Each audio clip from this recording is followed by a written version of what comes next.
Olha, vocês não vão acreditar no que eu tô prestes a contar. Eu tô aqui sentado, 60 anos nas costas, e ainda tô tentando processar o que aconteceu com a minha própria família. Sabe aquele momento que você percebe que criou um filho, deu tudo pra ele, sacrificou anos da sua vida, trabalhou feito um condenado para garantir que ele nunca passasse pelas dificuldades que você passou, e no final das contas ele vira uma pessoa que você nem reconhece mais? Pois é. Foi exatamente isso que aconteceu comigo. E o pior de tudo é que eu demorei para enxergar.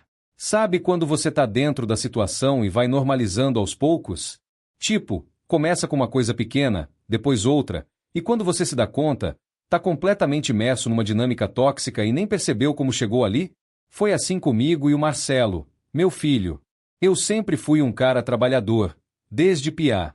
Meu pai era operário, minha mãe costureira.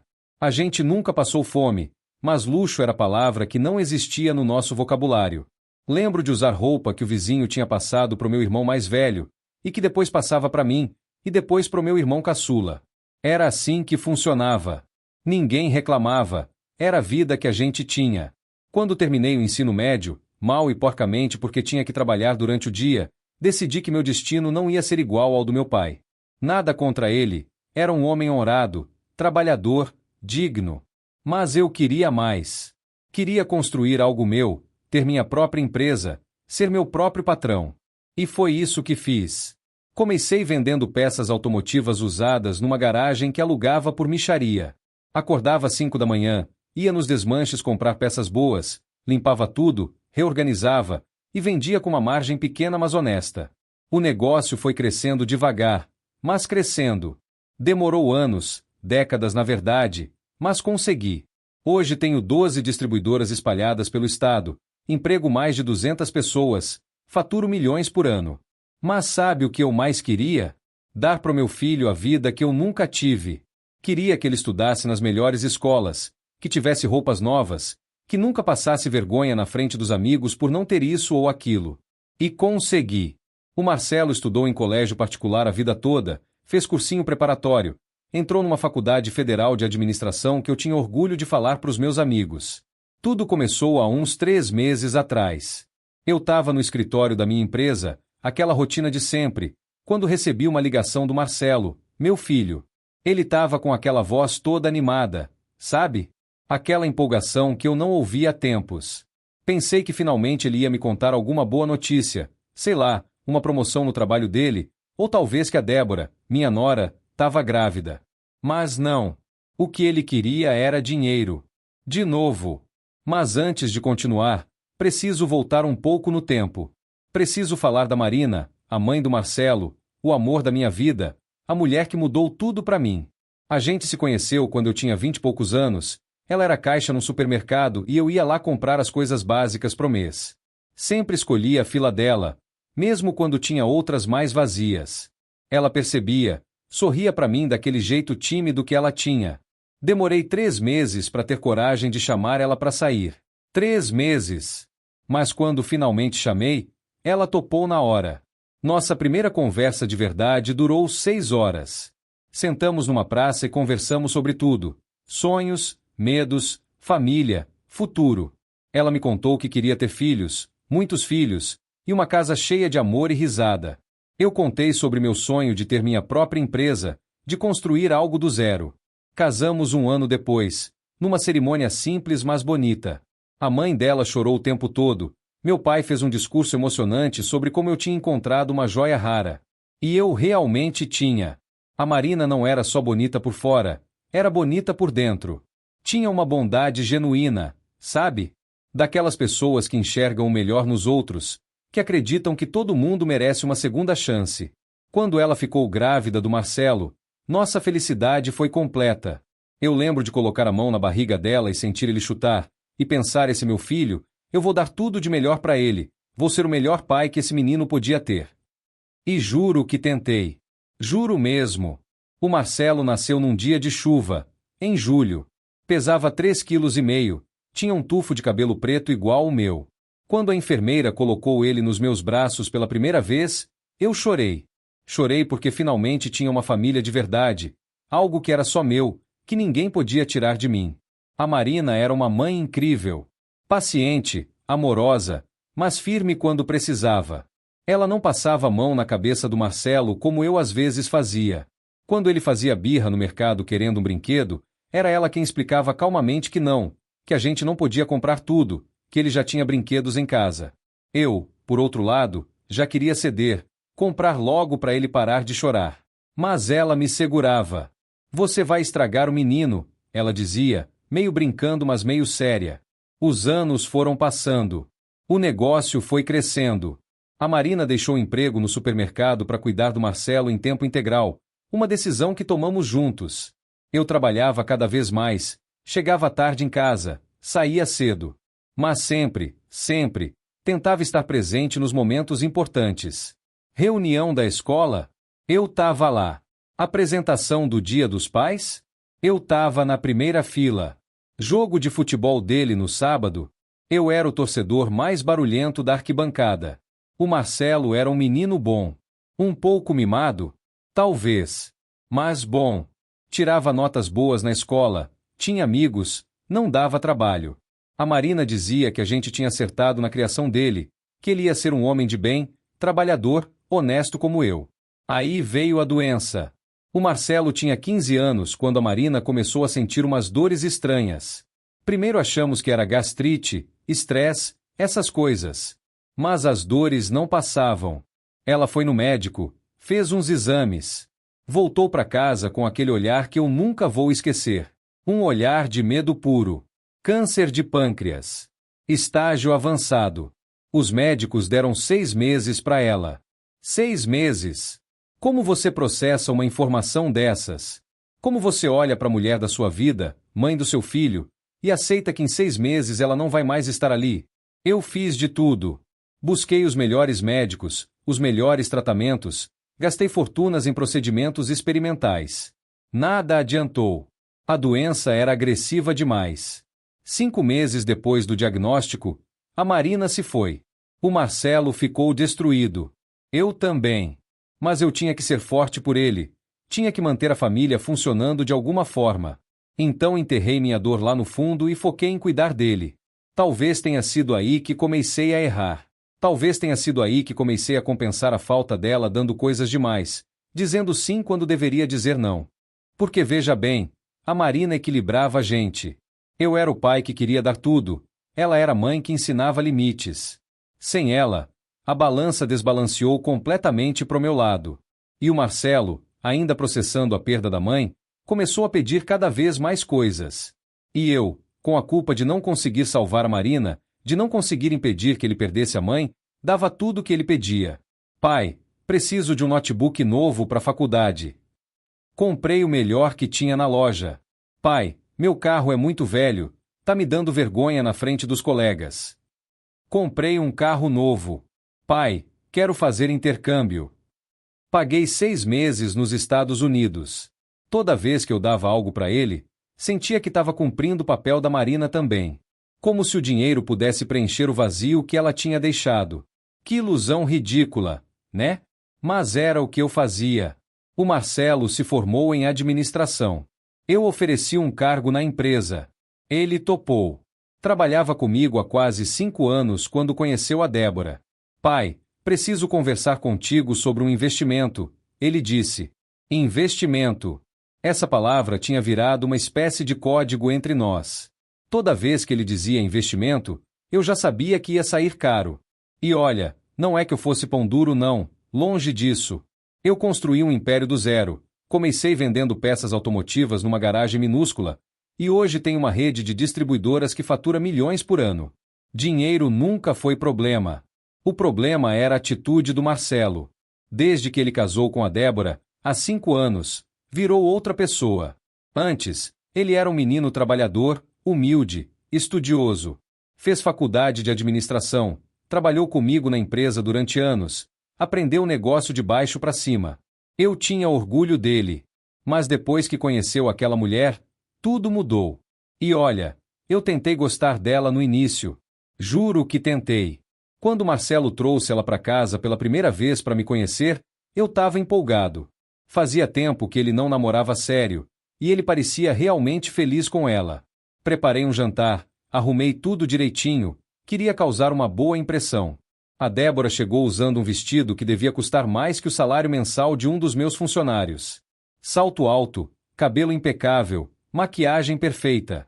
Ela era bonita, isso eu não podia negar. Mas tinha algo no jeito dela. Uma frieza, uma calculação no olhar. Durante o jantar, ela mal tocou na comida. Disse que estava de dieta. Dieta. A mulher pesava uns 50 quilos molhada, mas estava de dieta. E ficou o tempo todo no celular, respondendo mensagens, rindo de coisas que outras pessoas mandavam, mal prestando atenção na conversa. Tentei puxar assunto. E você, Débora, trabalha com o quê? Ah, eu faço uns trabalhos como influencer digital, ela respondeu, sem tirar os olhos do celular. Divulgo marcas, produtos, essas coisas. É muito lucrativo, sabe? Influencer. Naquela época eu nem sabia direito o que era isso. Ela deve ter percebido minha confusão porque complementou, meio condescendente, é coisa da internet, sogro. Das redes sociais. O senhor provavelmente não conhece. O senhor. Ela tinha me chamado de senhor. Eu tinha 55 anos na época. Não era exatamente velho.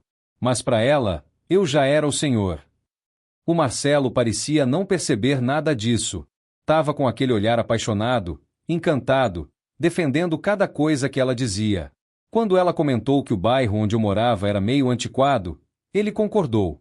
Quando ela disse que a decoração da minha casa precisava de uma atualizada, ele riu e disse: é verdade, pai, tá meio anos 80 mesmo. Anos 80. A casa que eu tinha comprado com tanto esforço, que tinha decorado junto com a Marina, que tinha cada móvel escolhido com carinho, tinha virado anos 80 para ele. Mas eu deixei passar. Achei que era só empolgação de namoro novo, sabe? Aquela fase que a gente faz de tudo para agradar a pessoa amada. Pensei que ia passar. Não passou. Só piorou. 6 meses depois, eles ficaram noivos. O Marcelo me contou por telefone, nem pessoalmente. Pai, eu pedi ela em casamento e ela disse sim. Você acredita? Claro que eu acreditava. Ela tinha fisgado certinho o peixe que queria. Mas eu não disse nada disso. Disse parabéns, filho, fico feliz por você. E fui pro casamento deles com um sorriso no rosto, mesmo com aquele aperto no peito, aquele pressentimento ruim de que as coisas não iam dar certo. O casamento foi uma produção hollywoodiana. A Débora quis fazer numa fazenda cara, dessas que cobram uma fortuna só pela locação. Tinha que ter decoração de revista, vestido de estilista famoso, comida de buffet premiado, banda ao vivo. E adivinha quem pagou a conta? Isso mesmo. Quando Marcelo veio me pedir ajuda com os custos, ele estava envergonhado. Pai, é que os pais da Débora estão meio apertados financeiramente agora, e a gente queria fazer algo bonito, sabe? Você poderia ajudar? Ajudar. Traduzindo, pagar tudo. Porque no final das contas foi isso que aconteceu. Os pais dela contribuíram com 10% do valor, e eu com os outros 90. 180 mil reais. Um casamento de 180 mil reais. Mas eu paguei. Porque era o casamento do meu único filho. Porque a Marina teria querido que ele tivesse um casamento bonito. Por quê? Porque eu sou um idiota que não sabe dizer não. E depois do casamento, começou a sangria financeira constante. Lua de mel? 25 mil apartamento? 400 mil reforma do apartamento? 200 mil carro? 150 mil. Outra viagem? 80 mil. E por aí vai. A cada pedido, eu via meu filho se transformando em alguém que eu não reconhecia. Ele tinha começado a usar aquelas roupas de marca que custam uma fortuna, aqueles relógios caríssimos. Tinha adotado aquele jeito meio metido de falar. E o pior, tinha largado o emprego na minha empresa para trabalhar numa startup ridícula de um amigo da Débora. Pai, eu preciso de novos desafios, ele me disse quando anunciou que estava saindo. Sua empresa é incrível, mas eu quero construir algo meu, sabe? Construir algo dele. Trabalhando numa startup que nem lucro dava ainda, ganhando menos da metade do salário que ganhava comigo. Mas tinha que ter novos desafios. A Débora tinha colocado isso na cabeça dele. Tenho certeza. Ela achava que trabalhar com o sogro era constrangedor, que não combinava com a imagem que eles queriam passar. Imagem. Essa palavra passou a dominar a vida deles. Tudo era sobre imagem. Precisavam do carro importado porque combinava com a imagem. Precisavam viajar para lugares caros porque as fotos nas redes sociais criavam uma imagem. Precisavam das roupas, dos acessórios, dos restaurantes badalados. Tudo, absolutamente tudo, era sobre aparentar algo que eles não eram de verdade. E eu bancava. Bancava tudo como um idiota. Cada vez que o Marcelo me ligava com um novo pedido, uma parte de mim morria por dentro. Mas eu dava o dinheiro. Sempre dava. Porque ele era meu filho. Porque eu tinha prometido para Marina que cuidaria dele. Por quê? Porque eu tinha medo de perdê-lo. A Débora vinha de uma família de classe média alta. Sabe aquele pessoal que acha que é rico, mas na verdade vive de aparências? Pois é. Os pais dela tinham um apartamento bom, carros importados, mas tudo financiado até o pescoço. Aquele tipo de gente que gasta mais do que ganha para impressionar os outros. E ela trouxe essa mentalidade pro casamento com meu filho. Conheci os pais dela no noivado. O Rafael, pai dela, era gerente de banco. Um cara metido, daqueles que falam alto para todo mundo ouvir, que usam camisa social de marca com as iniciais bordadas, que dirigem carro do ano mas moram num apartamento que mal cabem. A Cristina, mãe dela, era pior ainda. Toda esticada, botox até não poder mais, unhas sempre feitas, cabelo sempre no cabeleireiro caro. Ela me cumprimentou com 2 beijinhos falsos e um sorriso mais falso ainda. Durante o jantar de noivado, a Cristina não parou de falar sobre as viagens deles. Paris, Londres, Nova York. Sempre deixando claro que eram viagens caríssimas, hospedagem em hotéis de luxo, restaurantes estrelados. O Rafael complementava fazendo comentários pretensiosos sobre vinhos caros, como se fosse um grande conhecedor. Eu observava tudo calado. Conhecia gente assim. Aquele tipo de pessoa que vive para impressionar os outros, que mede sucesso pelo que consome e não pelo que constrói. E a Débora tinha sido criada exatamente assim. Para ela, valor significava preço. Sucesso significava ostentação. E o Marcelo, meu filho ingênuo e apaixonado, tinha caído direitinho nessa armadilha. Depois que eles casaram, as coisas só pioraram. A Débora começou a trazer a família dela para festas na casa do Marcelo, que na verdade era minha casa, já que eu tinha pago, e sempre rolava aquele clima de superioridade. A mãe dela fazia comentários sobre como era importante ter bom gosto, sobre como certas pessoas sabem viver bem. E olhava para mim quando dizia isso, como se eu fosse um caipira sem educação. O Rafael, por sua vez, sempre tentava me dar conselhos financeiros. Você deveria diversificar mais seus investimentos, ele dizia, bebericando um uísque que tinha custado R$ 300 a garrafa. Não pode ficar só no setor automotivo. Tem que ter visão de mercado. Visão de mercado. Um cara que ganhava salário de gerente de banco e estava endividado até o pescoço queria me dar lição sobre visão de mercado. Mas eu engolia seco e não respondia. Fazia isso pelo Marcelo, para não criar atrito na família nova dele. Uma vez, uns 2 anos depois do casamento, o Rafael veio me pedir dinheiro emprestado. Tinha uma oportunidade imperdível de investimento e precisava de 50 mil. Eu disse que precisava pensar. Ele ficou ofendido. Achei que éramos família, ele resmungou. Família se ajuda. Família se ajuda. Mas quando eu perguntei detalhes sobre o tal investimento, ele ficou evasivo. Disse que era uma questão complexa que eu provavelmente não entenderia. Não dei o dinheiro. Foi uma das poucas vezes que tive coragem de dizer não. A Cristina nunca me perdoou por isso. Desde então, toda vez que a gente se encontrava, ela tinha aquele olhar de desdém, como se eu tivesse cometido um crime imperdoável. E pior, ela começou a envenenar mais ainda a cabeça da Débora contra mim. Porque, veja bem, a Débora já não gostava muito de mim. Eu representava tudo que ela achava ultrapassado. Um homem mais velho, tradicional, que tinha construído fortuna com trabalho duro e não com investimentos financeiros sofisticados ou empregos corporativos chiques. Eu era o sogro do interior, como ouvi ela me chamar certa vez numa conversa de telefone que ela não sabia que eu tinha ouvido. E ela ia moldando Marcelo à imagem dela. Cada vez mais ele repetia as ideias dela, os valores dela, as opiniões dela. Era como se meu filho tivesse sido reprogramado. E o pior é que ele nem percebia. Teve uma vez, no aniversário da Débora, que resume bem como as coisas tinham ficado. Ela fez uma festa enorme, obviamente com meu dinheiro. Alugou um salão, contratou buffet, DJ, decoração temática. Ela queria uma festa estilo Hamptons, seja lá o que isso significasse. Custou R$ 70.000. Na festa, ela me apresentou para os amigos dela como o sogro que tem umas distribuidoras de peças de carro. Uns distribuidoras. Umas. Como se fosse qualquer coisa. E depois complementou, rindo, é uma área bem específica, né? Bem operacional. Operacional. Como se trabalhar com produtos automotivos fosse menos importante que ficar postando fotos em redes sociais ou trabalhando em startups que não lucram. Mas os amigos dela riram, acharam engraçado, e ela adorou a atenção. O Marcelo estava do lado dela e não disse nada. Não me defendeu. Só sorriu aquele sorriso sem graça e mudou de assunto. Naquele momento, eu senti uma dor no peito que não era física. Era a dor de perceber que tinha perdido meu filho. Não para a morte, mas para algo pior. Para uma versão falsa dele mesmo que tinha sido construída por aquela mulher. E é engraçado, porque a Marina sempre me alertava sobre esse tipo de coisa. Quando Marcelo era adolescente e começou a ter namoradinhas, ela dizia: você presta atenção no caráter das meninas que ele traz aqui, viu?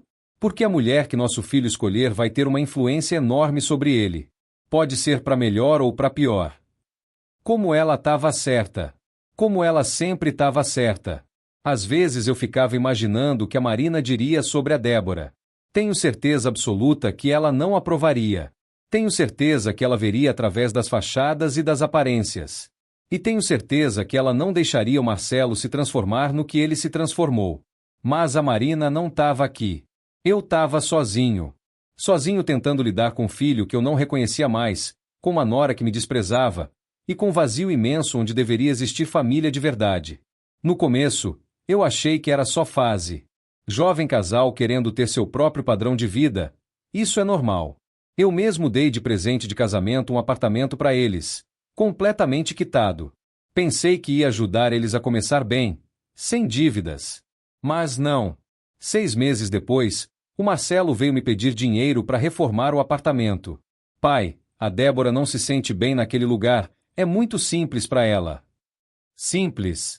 Um apartamento de 3 quartos, totalmente novo, em um bairro excelente? Mas eu dei o dinheiro. 200 mil para reforma.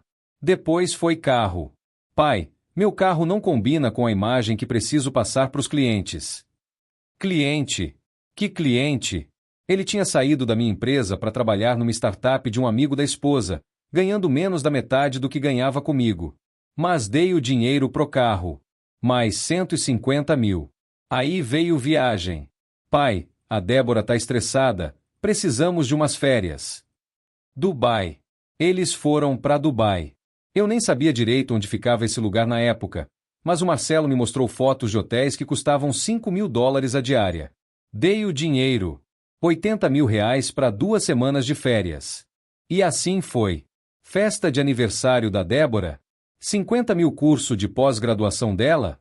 70 mil reformar a cozinha de novo porque ela viu um modelo diferente numa revista? 40 mil. Eu virei um caixa eletrônico ambulante pro meu próprio filho. Mas o pior não era o dinheiro. Era a atitude. Cada vez que eu dava alguma coisa, não recebia um obrigado genuíno. Era sempre meio robotizado, sabe? Valeu, pai. E pronto. E a Débora?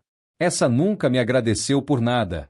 Pelo contrário, sempre tinha aquela cara de quem merecia tudo aquilo, como se eu tivesse obrigação de bancar o estilo de vida de luxo dela. A gota d'água veio naquele dia que eu mencionei, há 3 meses. O Marcelo me ligou falando desse tal investimento. Eu marquei de almoçar com ele e a Débora no final de semana.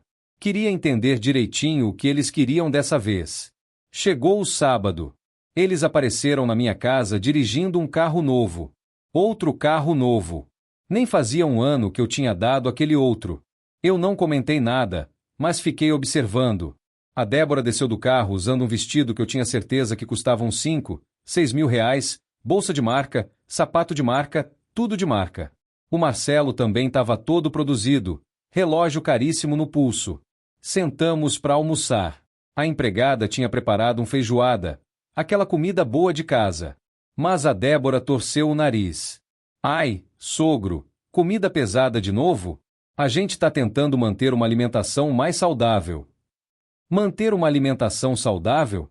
Eu tinha visto as fotos deles comendo caviar e lagosta em Dubai semana passada nas redes sociais. Mas engoli seco e deixei passar. Pedi para a empregada preparar uma salada para ela. Aí começou a conversa sobre o tal investimento. Pai, o Marcelo começou, limpando a garganta daquele jeito meio nervoso dele. Eu e a Débora tivemos uma ideia incrível de negócio. Sabe aquela loja de roupas sofisticadas que a prima dela abriu? Tá bombando. A gente quer abrir uma também. Loja de roupas.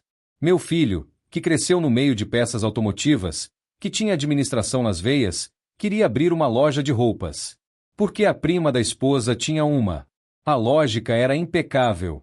Quanto vocês precisam? Eu perguntei, já imaginando a resposta. 300 mil para começar, ele respondeu, como se tivesse pedindo emprestado R$ 20. 300 mil reais. Eu fiquei olhando para ele, tentando entender onde eu tinha errado na criação daquele menino. A mãe dele, minha falecida esposa Marina, tinha morrido quando ele tinha 15 anos. Câncer. Foi rápido, cruel, devastador. Desde então, fui pai e mãe. Talvez tenha mimado demais tentando compensar a falta dela. Talvez tenha dado coisas demais quando deveria ter dado mais limites. E o plano de negócios? Perguntei. Vocês fizeram algum estudo de viabilidade? Análise de mercado? Projeção de retorno?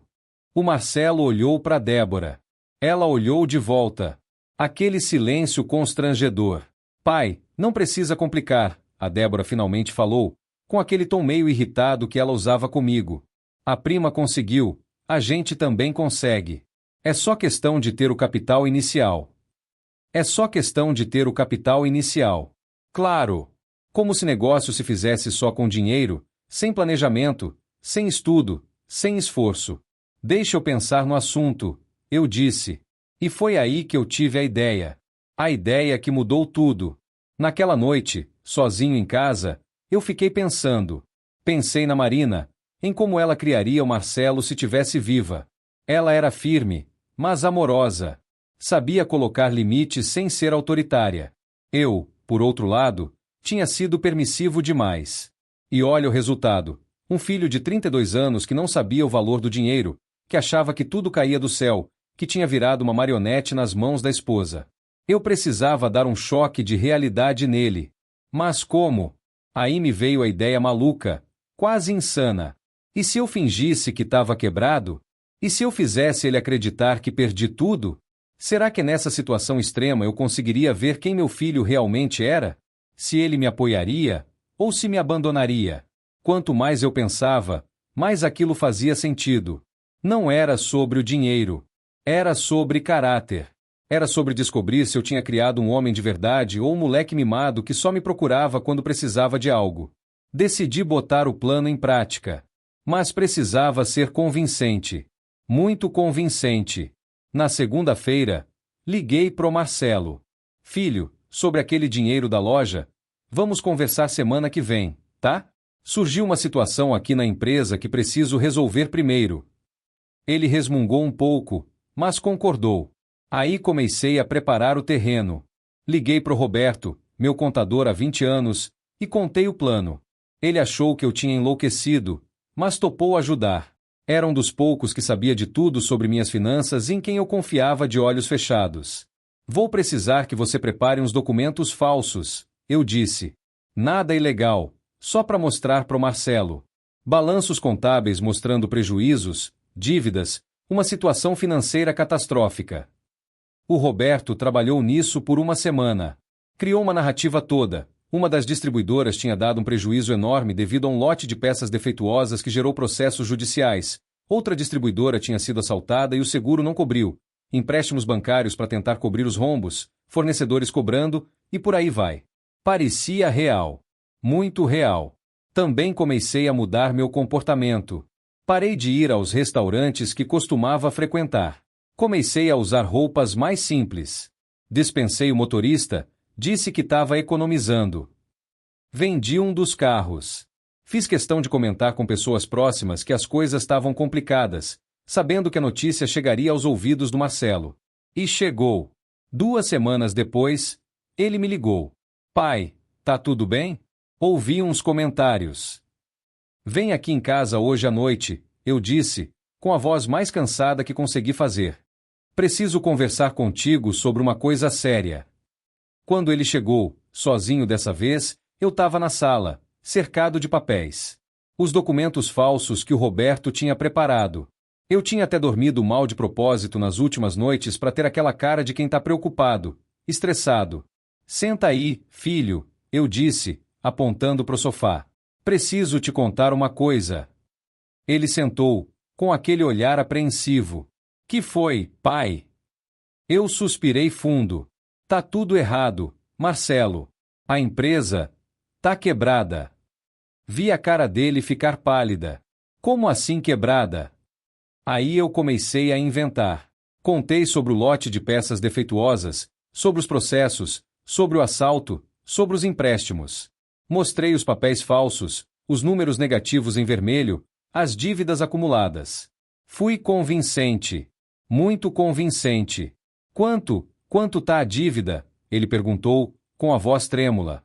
2,5 milhões, eu disse, deixando o número pesar no ar. E os credores estão apertando. Se eu não pagar nos próximos 3 meses, vou ter que declarar falência. O Marcelo ficou em silêncio por um tempo longo. Eu observava cada reação dele, cada expressão facial. Ele estava chocado, isso era óbvio. Mas eu queria ver o que viria depois do choque. E a casa?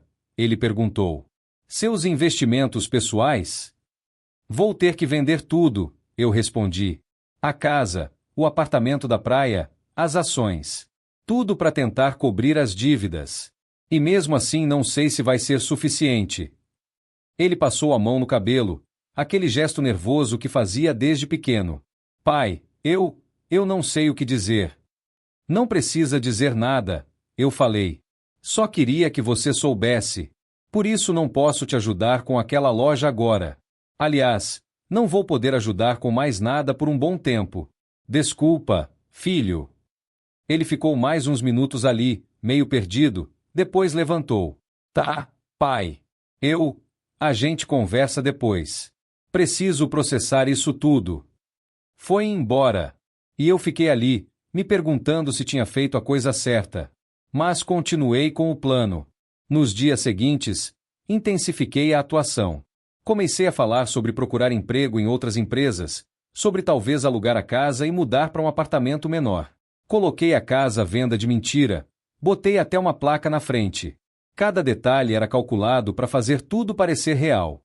O Marcelo me ligava de vez em quando, sempre com perguntas. Pai, conversou com os advogados? Pai, tentou renegociar com os fornecedores? Eu respondia tudo de forma vaga, sempre parecendo derrotado, sem esperança. Até que chegou o momento da verdade. 1 mês depois daquela conversa inicial, o Marcelo me chamou para jantar na casa dele. Disse que precisava conversar comigo e com a Débora presente. Meu coração acelerou. Era agora que eu ia descobrir o verdadeiro caráter do meu filho. Cheguei lá numa sexta-noite. Eles moravam no tal apartamento que eu tinha dado de presente, depois reformado com meus 200 mil. Era bonito, moderno, cheio de móveis caros que provavelmente eu também tinha bancado de alguma forma.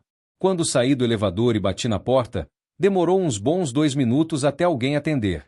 Dava para ouvir risadas lá dentro, aquele burburinho de gente conversando. Quando a porta finalmente se abriu, a Débora estava lá, segurando uma taça de vinho. Oi, sogro. Entre. Nem um abraço, nem um beijo na bochecha. Só aquele cumprimento frio de sempre. E ela nem se importou em explicar o que era aquele barulho.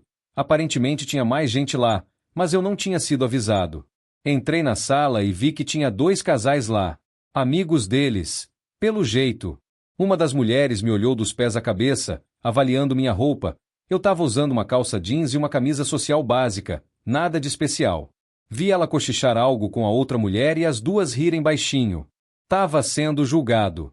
Na casa que eu tinha comprado. Pessoal, esse é o pai do Marcelo, a Débora apresentou, meio sem vontade. Nem disse meu nome. Só o pai do Marcelo. Os amigos deram aquele aceno educado mas distante, do tipo que deixa claro que você não faz parte do grupo deles. O Marcelo estava na sala, sentado no sofá. Tinha uma expressão estranha no rosto. Nervoso? Envergonhado? Eu não conseguia decifrar. Oi, pai, ele disse, se levantando. Vem, vamos conversar na cozinha. A cozinha. Não na sala com os outros. Na cozinha. Longe dos amigos dele, como se eu fosse uma visita constrangedora que precisava ser escondida. Seguimos para a cozinha. Era moderna, toda planejada, com aqueles eletrodomésticos caríssimos de embutir que a Débora tinha exigido na reforma. O Marcelo fechou a porta que separava a cozinha da sala. Desculpa pelo pessoal lá, ele disse, passando a mão no cabelo. A Débora convidou uns amigos no último minuto. Não pensei que ia ser problema.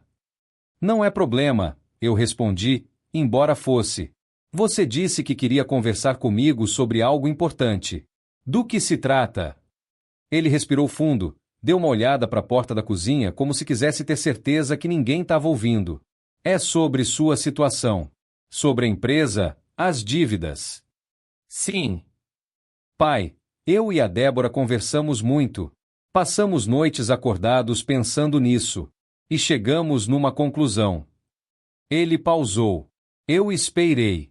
Do lado de fora, na sala, ouvi as risadas altas dos amigos deles. Alguém tinha acabado de contar uma piada. A gente não pode te ajudar, ele finalmente disse, olhando pro chão. Financeiramente, quero dizer, a gente tem nossos próprios planos, nossas próprias metas. Não seria justo comprometer nosso futuro por causa de decisões que você tomou na sua empresa. Decisões que eu tomei. Como se eu tivesse sido imprudente. Como se eu tivesse jogado dinheiro fora. E não como se tivesse sido vítima de circunstâncias infelizes, pelo menos na história falsa que eu tinha criado. Entendo, eu disse, mantendo a voz neutra. Não vim aqui esperando ajuda financeira de vocês. Ah, que bom, ele pareceu aliviado. Por quê? Sabe como é, pai? A Débora está desenvolvendo a carreira de influencer dela, eu tô com esse projeto da startup, a gente está planejando a loja. Tudo isso requer investimento. Nossos recursos estão todos comprometidos. Recursos. Os recursos deles. Que tinham vindo de onde mesmo? Do trabalho árduo deles? Das economias que tinham juntado ao longo dos anos? Ou do meu bolso? Mas eu não disse nada. Só assenti. Foi então que a Débora entrou na cozinha. Tinha enchido a taça de vinho de novo. E aí? Já conversaram? Ela falou isso com aquele tom meio impaciente, como se a minha presença ali tivesse atrapalhando a festinha dela. Tava explicando pro pai que não podemos ajudar financeiramente, o Marcelo respondeu. Ah, sim, óbvio. Ela tomou um gole do vinho. Mas tem outra coisa que a gente precisa resolver, sogro. Que coisa? Esse apartamento. Ela gesticulou ao redor. Tecnicamente ele tá no nosso nome, né? A escritura, tudo. Mas com essa sua situação toda, a gente fica preocupado. Preocupado com o quê? Bem. Ela olhou para o Marcelo, como se esperasse ele continuar. Mas meu filho ficou em silêncio, olhando pro chão. Então ela mesma continuou. Com você tentando usar isso como garantia para algum empréstimo, ou envolver em alguma questão judicial dessas suas dívidas. Ah, então era isso. Eles queriam garantir que o apartamento estava protegido. Protegido de mim. Do pai que tinha comprado aquele apartamento, pago por ele, dado de presente. Nosso advogado disse que seria prudente ter uma documentação adicional, o Marcelo finalmente falou, ainda evitando meu olhar. Só para deixar tudo bem claro, sabe? Evitar problemas futuros. Problemas futuros. Problemas. Eu era o problema. Que tipo de documentação? Perguntei. A Débora se adiantou. Uma declaração sua dizendo que não tem nenhum direito sobre o apartamento, que foi uma doação definitiva, irrevogável, essas coisas legais que o advogado falou. E também, o Marcelo acrescentou, a voz baixa, que você não vai, que não vai morar aqui. Ou pedir para morar aqui. Se as coisas ficarem muito difíceis para você. Silêncio pesado. Na sala, os amigos deles estavam rindo de alguma coisa. Música tocando. Vida acontecendo. E ali na cozinha, meu filho tinha acabado de me dizer que não ia me acolher caso eu ficasse sem teto. Tem mais alguma coisa? Perguntei, minha voz soando surpreendentemente calma. Bem. O Marcelo olhou para Débora de novo. Ela fez um gesto com a cabeça, tipo vai, fala logo. A gente conversou sobre o futuro. Sobre como vai ser difícil para você daqui para frente. E talvez fosse melhor você já ir pensando em alternativas. Alternativas?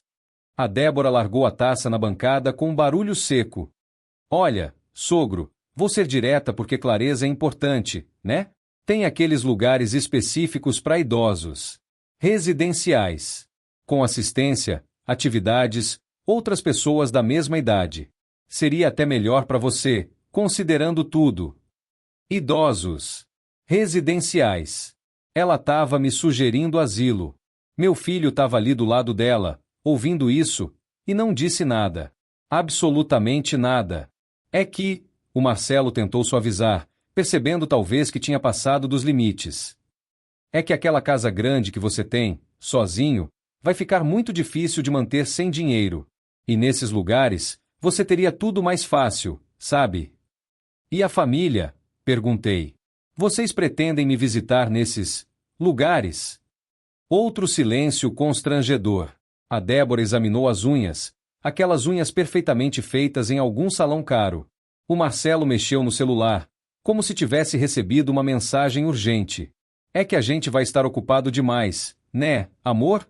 A Débora disse, olhando para o Marcelo.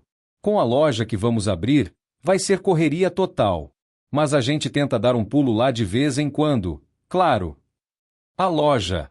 Aquela maldita loja. Eles ainda iam abrir a loja. E de onde viria o dinheiro? Ah, claro. Dos pais dela, provavelmente. Ou de algum empréstimo que eles iam fazer. Mas com certeza não esperavam mais nada de mim. Afinal, eu estava quebrado, lembram? Do lado de fora da cozinha, alguém gritou, Débora, vem aqui ver uma coisa. Uma das amigas dela. Já vou. Ela gritou de volta.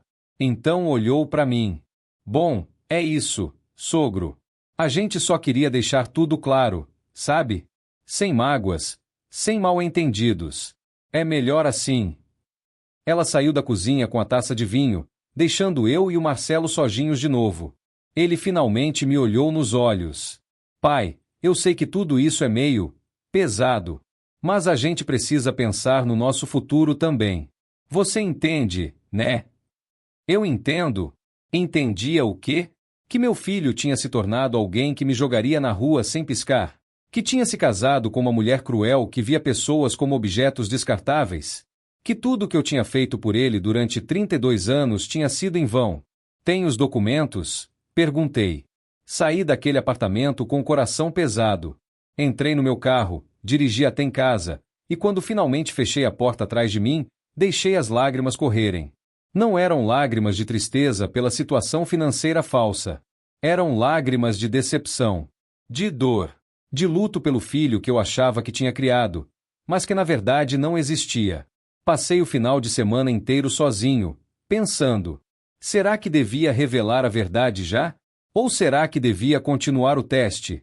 Mas para quê? Eu já tinha visto tudo o que precisava ver. Meu filho tinha falhado no teste miseravelmente. Na segunda-feira, o Roberto apareceu na minha casa. E aí? Como foi? Contei tudo para ele. Cada palavra, cada gesto, cada momento daquela reunião horrível. Ele balançou a cabeça. Cara, sinto muito. Mas pelo menos agora você sabe, né? Saber o quê? Que meu filho é uma pessoa horrível? Não, ele respondeu. Saber a verdade. E a verdade, por mais dolorosa que seja, é sempre melhor que a ilusão. Ele tinha razão. Mas isso não aliviava a dor. Aí o Roberto me deu uma ideia. Você podia dar a volta por cima de um jeito dramático.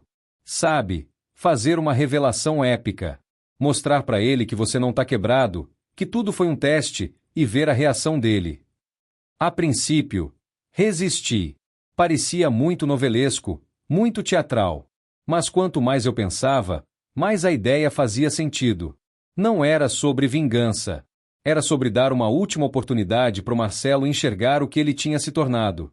Era sobre mostrar para ele as consequências de suas escolhas. Como você faria isso? Perguntei. O Roberto sorriu. Deixa comigo. Vou preparar algo inesquecível. Durante as 2 semanas seguintes, mantive a farsa. Continuei agindo como alguém quebrado, derrotado. O Marcelo me ligava de vez em quando, sempre com aquele tom meio impaciente, querendo saber quando eu ia assinar os documentos do apartamento. A Débora mandava mensagens ocasionais perguntando se eu já tinha pensado sobre os lugares para idosos.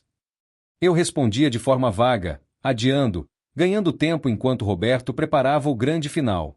Até que chegou o dia.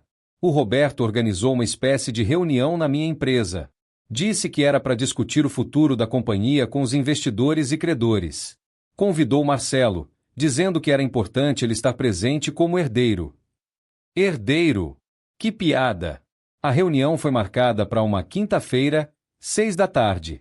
O Roberto alugou uma sala de conferências num hotel, deixou tudo profissional, sério. Havia até alguns figurantes, amigos nossos que toparam participar da farsa fingindo ser investidores e advogados. Eu cheguei cedo e fiquei numa sala separada, esperando. O Roberto me mandava atualizações por mensagem. O Marcelo chegou. A Débora tá com ele. Sentaram na primeira fila. Claro que a Débora tinha vindo. Ela não perderia a chance de ver o império desmoronar e garantir que pegasse qualquer migalha que sobrasse. Às 6 em ponto, o Roberto começou a reunião. Eu ouvia tudo por um sistema de som que ele tinha instalado para mim na sala ao lado. Boa noite a todos, o Roberto começou, com aquele tom formal dele. Obrigado por comparecerem. Sei que a situação da empresa tem sido motivo de preocupação nas últimas semanas, e hoje vamos esclarecer alguns pontos importantes. Ele continuou falando sobre a situação financeira, usando os mesmos números falsos que tínhamos criado. Prejuízos, dívidas, processos. O Marcelo e a Débora deviam estar se deliciando com aquilo. No entanto, o Roberto disse, e eu podia imaginar a pausa dramática dele, há algo que preciso revelar. Silêncio na sala. Tudo isso foi um teste. Eu ouvi algumas exclamações abafadas, murmúrios. O Roberto continuou. A empresa nunca esteve quebrada. Não há dívidas. Não há processos. Tudo foi uma encenação elaborada pelo proprietário para testar as reações de certas pessoas próximas a ele. Imagino que o Marcelo tenha ficado confuso, sem entender direito. Mas aí o Roberto soltou a bomba. Em particular, ele quis testar a reação do seu filho, Marcelo Santos, aqui presente. Queria saber se, no momento de crise, poderia contar com o apoio da família. Infelizmente, os resultados foram reveladores. Foi aí que entrei na sala. Todas as cabeças se viraram para mim. Eu estava usando meu melhor terno, aquele que eu não vestia há semanas porque estava fazendo papel de pobre. Tava impecável. O rosto do Marcelo era um poema. Choque, confusão, descrença. A Débora, ao lado dele, tinha ficado pálida. Boa noite a todos, eu disse, me posicionando ao lado do Roberto. Peço desculpas pela encenação, mas foi necessária. Olhei diretamente pro Marcelo. Filho, durante as últimas semanas, fingi estar quebrado. Disse que a empresa estava falida, que teria que vender tudo, que ficaria sem nada. E sabe por quê? Porque queria ver como você reagiria. Queria saber se podia contar com você no momento difícil. Ele tentou falar, mas eu levantei a mão, silenciando-o. E o que descobri? Descobri que você não só se recusou a me ajudar, como também quis garantir que eu assinasse documentos removendo qualquer direito meu sobre o apartamento que eu comprei. Descobri que sua esposa sugeriu que eu fosse para um asilo. Descobri que vocês dois, enquanto eu supostamente estava afundando, continuaram planejando abrir uma loja de roupas cara. A Débora levantou. Sogro, isso é ridículo. Você não pode culpar a gente por... Sentar, eu disse, com uma voz que não admitia contestação. Ela sentou. Eu não culpo vocês por não me ajudarem financeiramente, Continuei. Não era obrigação de vocês. O que me decepciona é a frieza, a indiferença, a crueldade mesmo. Não recebi um abraço, uma palavra de consolo, nada. Só documentos para assinar e sugestões de asilo. Olhei para os figurantes, para os investidores e advogados que eram na verdade amigos meus. Peço desculpas por tê-los trazido aqui sob falsos pretextos.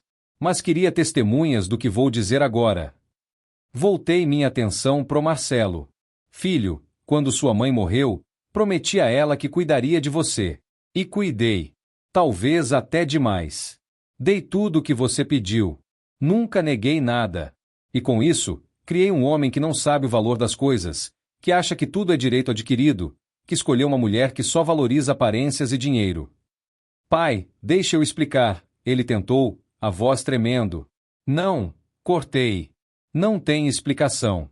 Suas ações falaram mais alto que qualquer palavra poderia falar agora. Respirei fundo antes de continuar. A partir de hoje, algumas coisas vão mudar. Primeiro, aquele apartamento que você tanto fez questão de me fazer assinar documentos, ele era seu. Era um presente. Mas agora vou reivindicar de volta. Meus advogados descobriram que tem uma cláusula no contrato de doação que permite reversão em casos de ingratidão comprovada. E bem, ingratidão foi o que não faltou. A Débora se levantou de novo, dessa vez gritando. Você não pode fazer isso. É ilegal. Vamos processar. Processem, respondi calmamente. Meus advogados estão prontos. E diferente de vocês, eu tenho recursos para uma batalha judicial longa. Olhei para o Marcelo, que tinha colocado a cabeça entre as mãos. Segundo, você não trabalha mais comigo. Considerando seu comportamento recente, não posso confiar em você para gerenciar parte alguma da minha empresa. Pai, eu já não trabalho mais com você há anos, ele protestou. Verdade. Mas você tinha ações da empresa, herança antecipada que dei quando você fez 25 anos. Essas ações? Vou recomprar. Pelo valor de mercado. É claro, não sou injusto, mas não quero você como sócio. Fiz uma pausa, deixando tudo aquilo afundar. E terceiro, vou refazer meu testamento. Tudo que seria seu vai agora para instituições de caridade. Orfanatos, hospitais, escolas. Pessoas que realmente precisam e que vão valorizar. O Marcelo finalmente levantou a cabeça. Havia lágrimas nos olhos dele. Pai, por favor. Foi um erro. Eu não pensei direito. Não, concordei. Você realmente não pensou. Ou pior, pensou e escolheu agir daquele jeito mesmo assim. A Débora puxou o braço dele. Vamos embora, Marcelo. Não precisamos ouvir isso. Seu pai está claramente desequilibrado. Mas o Marcelo não se mexeu. Ele ficou ali, olhando para mim, e pela primeira vez em muito tempo, vi algo nele que parecia genuíno. Arrependimento? Vergonha? Não sei. Mas era tarde demais. Vocês podem ir, eu disse. A reunião acabou. A Débora saiu marchando, furiosa. O Marcelo hesitou, parecia querer dizer algo, mas no final apenas abaixou a cabeça e seguiu a esposa. Quando a porta fechou atrás deles, senti um misto de emoções. Alívio, tristeza, raiva, decepção. Tudo ao mesmo tempo. O Roberto colocou a mão no meu ombro. Você fez o que tinha que fazer. Os outros na sala, meus amigos que tinham participado da encenação, vieram me cumprimentar, me apoiar. Mas eu mal conseguia processar. Tinha acabado de cortar meu único filho da minha vida. Era a coisa certa? Provavelmente. Era a coisa fácil? De jeito nenhum. Nos dias seguintes, o Marcelo tentou entrar em contato várias vezes. Ligações, mensagens, até apareceu na minha casa uma vez. Mas eu instruí meus empregados a não deixarem ele entrar. Não estava pronto para conversar. Talvez nunca estivesse. A Débora, por outro lado, foi mais agressiva. Começou a espalhar história nas redes sociais sobre como eu era um pai cruel, manipulador, que tinha armado uma cilada pro próprio filho. Alguns conhecidos que não sabiam da história toda chegaram a me questionar. Mas os que importavam, os que me conheciam de verdade, Sabiam que eu tinha feito o necessário. Meus advogados entraram com ação de reversão da doação do apartamento. A Débora e o Marcelo contrataram advogados também, mas como eu tinha previsto, a cláusula era sólida. O apartamento voltou pro meu nome em 3 meses. Também recomprei as ações que o Marcelo tinha na empresa, pagando o valor justo de mercado. Ele recebeu quase R$500 mil com isso. Dinheiro que imagino tenha usado para abrir a tal loja com a Débora, embora eu não tenha mais acompanhado a vida deles. Refiz meu testamento como prometido. Criei uma fundação em nome da Marina, minha falecida esposa. Toda a minha fortuna vai para lá quando eu morrer. A fundação vai financiar educação para crianças carentes, algo que a Marina sempre quis fazer em vida, mas não teve tempo. Hoje, 6 meses depois daquele dia dramático no hotel, estou em paz com minha decisão. Dói? Claro que dói. O Marcelo é meu filho, e uma parte de mim sempre vai amar ele, não importa o que aconteça.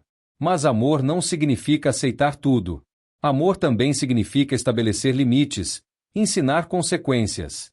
Às vezes me pergunto se fui muito duro, se deveria ter dado mais uma chance. Mas aí lembro daquela reunião no apartamento deles, das palavras frias, dos documentos que queriam que eu assinasse, das sugestões de asilo. E sei que fiz o certo. O Roberto me disse que ouviu por terceiros que o Marcelo e a Débora abriram a loja, mas está tendo dificuldades financeiras. Parece que gerir um negócio sem o dinheiro infinito do sogro é mais difícil do que imaginavam. Não sinto satisfação com isso. Não desejo mal ao meu filho. Mas também não vou resgatar ele de novo. Aprendi algo importante nesses 60 anos de vida. Às vezes, o maior presente que você pode dar para alguém é deixar eles enfrentarem as consequências das próprias escolhas. É doloroso, é difícil, mas é necessário. Especialmente quando essa pessoa é seu filho. A vida continua. A empresa está melhor do que nunca. Tenho me dedicado mais à fundação em nome da Marina, me envolvido em projetos sociais. Conheci gente incrível, histórias inspiradoras de superação. E percebi que família nem sempre é sangue. Às vezes, família é quem escolhe ficar ao seu lado nos momentos difíceis, não quem só aparece quando precisa de algo. Não sei se o Marcelo vai um dia entender o que fez, se vai aprender, se vai mudar. Essa não é mais minha responsabilidade. Fiz minha parte por 32 anos.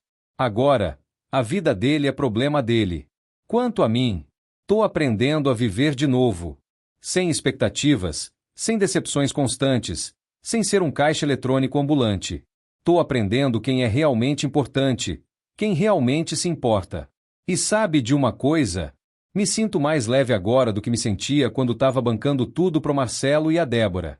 Porque aquilo não era amor. Era dependência. Era toxicidade disfarçada de afeto familiar. Hoje, quando olho no espelho, vejo um homem que tomou uma decisão difícil, mas necessária. Um homem que escolheu sua dignidade acima da ilusão de uma família perfeita. E tá tudo bem. Vai ficar tudo bem. Porque no final das contas, não fingir estar falido me ensinou uma verdade que eu precisava aprender. Riqueza não é o que você tem no banco. É o caráter das pessoas que você tem ao seu redor. E nesse aspecto, descobri que estava mais pobre do que imaginava. Mas agora tô rico de novo. Rico de verdade.